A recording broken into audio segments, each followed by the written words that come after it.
Cette vidéo est tournée dans le cadre de la Semaine de la science et des technologies.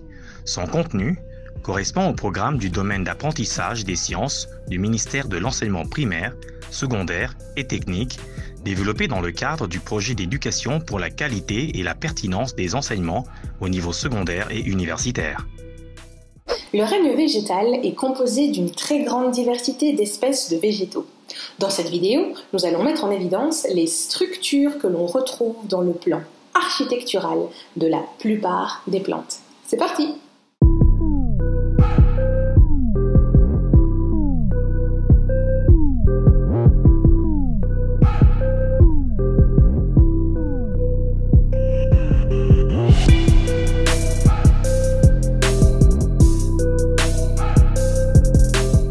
Toutes les plantes possèdent un appareil végétatif.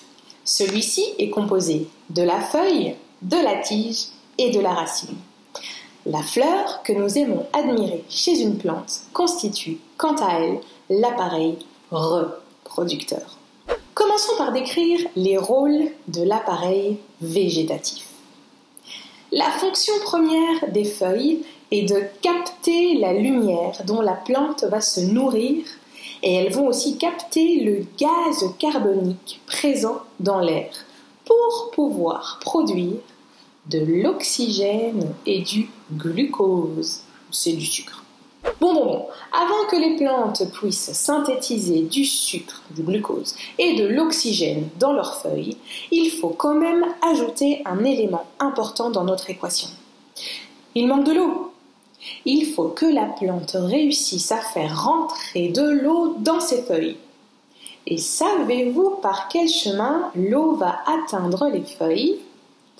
Par les racines.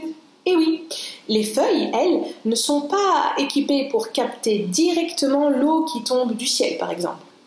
Les racines, par contre, grâce au réseau qu'elles vont former dans le sol, vont pouvoir absorber l'eau contenue dans le sol. Le mouvement d'eau va ensuite continuer vers le haut de la plante pour atteindre les feuilles. Une fois que tous ces éléments sont réunis, la photosynthèse peut commencer. Ça veut tout simplement dire que la plante va pouvoir synthétiser du glucose et de l'oxygène en se servant de la lumière et du gaz carbonique capté par les feuilles et de l'eau absorbée par les racines. Alors, ce sont également les racines qui vont absorber les sels minéraux contenus dans la terre. Les sels minéraux sont aux plantes un petit peu ce que les vitamines sont pour notre corps, c'est-à-dire que ce n'est pas la source principale de nourriture, mais l'organisme sera quand même en bien meilleure santé s'il reçoit une quantité équilibrée de vitamines et ou de sels minéraux. La tige, quant à elle, va avoir à la fois un rôle de soutien structurel et un rôle de passage pour les substances comme l'eau et la sève, par exemple. Et les graines des plantes, alors, dans tout ça? Lorsqu'on enterre une graine, elle ne peut pas capter la lumière. Comment font-elles pour se nourrir? Vous remarquerez que les graines n'ont ni feuilles ni racines. Pourtant, elles arrivent à germer. Il n'y a donc pas besoin de lumière pour les tout premiers stades de développement d'une graine.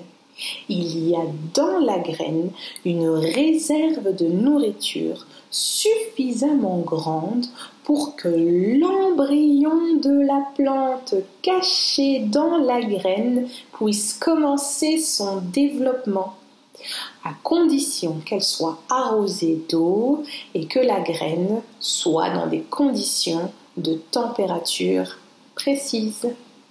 Retenez aussi que les plantes ne se développent pas forcément à partir de graines. Certaines d'entre elles peuvent se développer à partir d'un bulbe.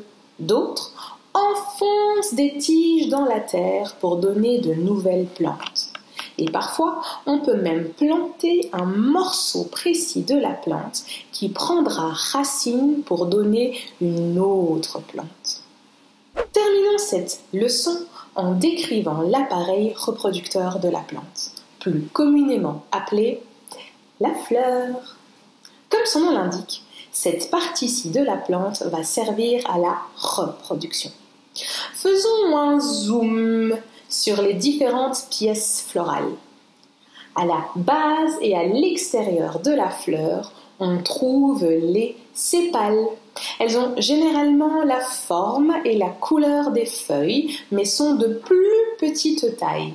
L'ensemble des sépales forme ce que l'on appelle le calice. Si on avance vers l'intérieur de la fleur, on trouve des pétales. Elles sont généralement colorées. L'ensemble des pétales forme la corolle. Si on avance encore plus loin à l'intérieur de la fleur, on se retrouve sur le cercle des étamines. L'ensemble des étamines forme l'androcée. C'est l'organe reproducteur mâle d'une fleur. Et enfin, au centre de la fleur se trouvent les carpelles. L'ensemble des carpelles forme le pistil, appelé aussi le gynécée.